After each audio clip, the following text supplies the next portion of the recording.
There's 7 risks you need to take in every interaction if you want to get a girl attracted. And today, that's what you're going to learn. What up, homie? My name's Dave, and today's actually my last day in the USA for a little while. I'm heading back to Mexico tomorrow, and damn it, I missed the warm weather. I gotta be honest with you, it's too damn cold up here in Rhode Island. I can't even go outside to film. Anyway, women love risk takers. It's a fact. And if you can take the right risk in an interaction, you're not just gonna stand out from all the other jamokes, but you're also gonna get girls massively attracted quickly. So that's what we're gonna talk about today. Now, if you're worried about any of these risks, just remember, fortune favors the bold. Now, let's get into it. I actually gotta run. Okay. But would you wanna hang out sometime? I have a boyfriend. You have a boyfriend? Very nice and cute though. No worries, take it as a compliment. You. I hate to say it, man, but every time you approach a girl, you risk rejection. She might not like you, and she might say something like this. I'm actually not dating right now. It happens to everybody. No matter how many times you go out, you approach girls, you go on dates, and you have success, you're still gonna occasionally get rejected. There's gonna be girls that you just don't mess with, or times where you mess something up, and that's fine, that happens. Now, a lot of guys see this risk of rejection as being too big and insurmountable, but the way you gotta look at it is it's actually not that big of a risk. The far greater risk is doing nothing, not approaching her, and in doing so, missing a chance at a potential dream girl. So keep that in mind and let your excitement about meeting that awesome girl beat out your fear of getting rejected by her. Also keep in mind, even if the approach doesn't go well, you're still gonna improve and you're still gonna learn and you're still gonna build social momentum. Like when I'm out there approaching girls and I have a really terrible approach, I still feel good because I'm like, man, I shook off some of those jitters. I'm ready to go. Let's get the next one. You know, you go in there, you get those first approach jitters off. You know, you kind of shake them off a little bit. You shake them off a little bit.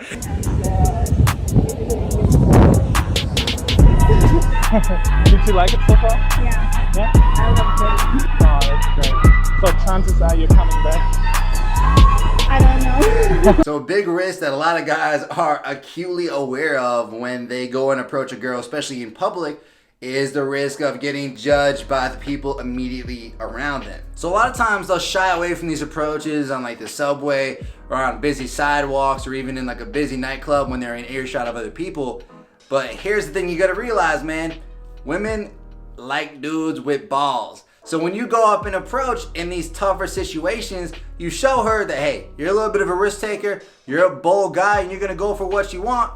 She gonna respect that. So you're gonna take that risk of being judged, and you gotta realize that the people who might be judging you don't really matter. A lot of times it's just dudes who are too afraid to approach a girl and jealous that you're doing it first. So whenever you think about dudes judging you for approaching a girl, just think, all right, bro, you keep on living your jamoke ass life. I'ma do me. My mom is from Pennsylvania. From Pennsylvania, like Hershey Park or what?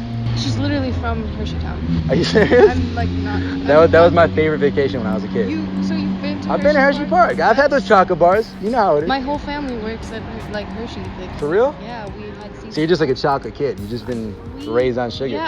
Yeah. So self-amusement, basically like cracking jokes that make yourself laugh and that you think are funny, that's a big part of getting a girl attracted. It shows her that you know how to have a good time and you enjoy your own company. It also shows her that you don't take yourself too seriously, right? You don't got that stick wedged all the way up your ass like 99% of these other jamokes out there. But it comes with a little bit of a caveat, right? There's a risk that she might not get your sense of humor, or she might just not think you're funny. And because of that, so many guys constantly filter themselves. They hold back from jokes that they want to make, but they're afraid they're gonna get judged by the girl, so they don't make them.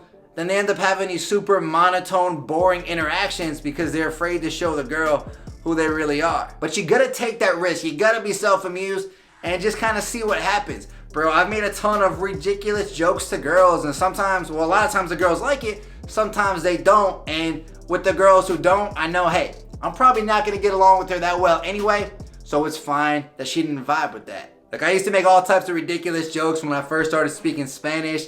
I'd be talking to Latina girls. They ask me how many languages I speak, and I'd say, hey, yo hablo 3 idiomas.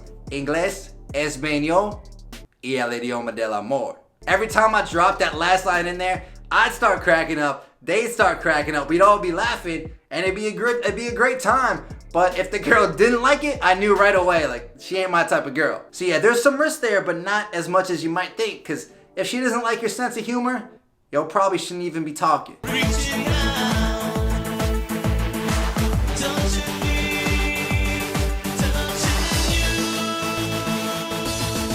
It's gonna be real hard to sleep with a girl if you don't touch her first. Matter of fact, I might even say it's downright impossible. See, getting physical with a girl, whether you're giving her a hug at the beginning of the date, you know, you're touching her elbow when you make her laugh, or you're even touching her leg when y'all sit down next to each other, it's moving things forward in the interaction, and anytime you do that, there's a little bit of a risk. But you should do it anyway, right? And there's a few reasons for that. First, it shows her that you're a sexual guy. That's just in your nature. Second, it's gonna get her all hot and bothered. Third, it's gonna show you how much work you still have left to do, right? If she stiffens up upon your touch, then you know, man, all right, I need to make her laugh a little bit more. I need to build a little bit more attraction, or I need to get some more trust and connect with her because she's still stiffening up. The more comfortable and attracted she gets though, the more comfortable she's gonna be with that touch. And finally, it's gonna help you to bring her home later on, because again, you can't hook up with her if you don't touch her first. Stay with me, take a chance, baby, roll the dice. Gotta give me some love, cause when I'm with you, I'm in paradise. All throughout the interaction, you should be leading the girl, right? You should be leading her around the bar. You should be leading her around the venue. You should be leading her out and back to your place. All these types of things, and getting her comfortable following your lead. Because most of the time, she ain't gonna do it for you, right? She's not gonna approach you first. She's probably not gonna, lead you around the venue. She's probably not gonna invite you back to her place. You need to set these things up. You need to make these things happen. She wants to feel comfortable following your lead. She wants to feel like y'all are just going with the flow. But anytime you try to lead a girl, again, there's a little bit of a risk there, because she might not want to follow you. She might say no when you ask her to go to the bar for a drink.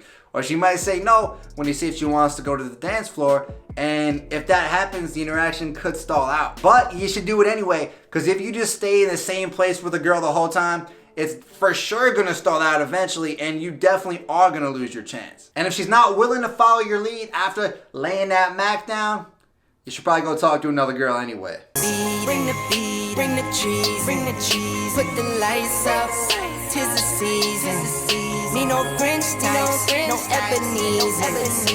Don't believe this. A lot of guys out there will have a really great interaction with a girl, right? Everything will be going well. They're like super excited about it. It feels awesome, but they're afraid to mess things up. They're afraid to make the move because they're afraid she's gonna say no and it's gonna ruin everything. But here's the thing, you probably can't hook up with her unless you bring her home, and once she is back with you at home, you probably can't close the deal until you go for the kiss. And there might not be a super obvious time to invite her home, or even a super obvious time to go for the kiss once she's back there, but you gotta do it anyway. And going for these things is not as big of a risk as you might think, right? Because when you go for it, it shows the girl, hey, this is the type of guy who goes for what he wants. He's not just gonna keep waiting and waiting and waiting for the perfect sign. He's the type of dude who takes initiative. So even if she denies you the first or second time, she's still gonna have that respect for you, and it's gonna bode well for you in the future. Like, I remember one time, the first Mexican girl I ever went on a date with, back in the day, she denied my first 3 kiss attempts on the date.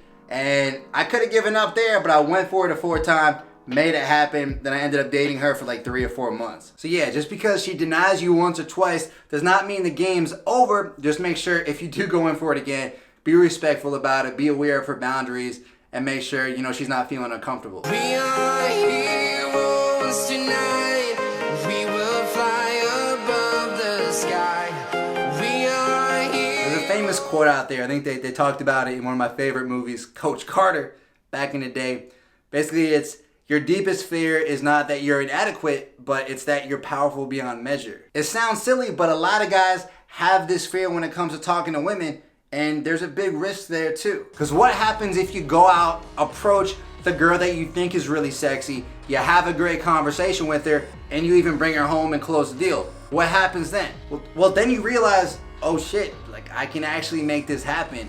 And you realize that your excuses were just a bunch of bullshit, and you were just holding yourself back. And if you go out and you actually make this happen with the girl, you can no longer make those excuses anymore. You can no longer see a girl and say, oh, like she probably has a boyfriend, oh, she's not gonna like me, because you know you've already made it happen. You know you were bullshitting yourself before and you can't bullshit yourself anymore. Those excuses can make you really comfortable in life, and a lot of guys don't want to give them up. Like, I can tell just by reading the comments a lot of times, man, these excuses really run deep. But once you realize you can make it happen, you can't really turn back anymore.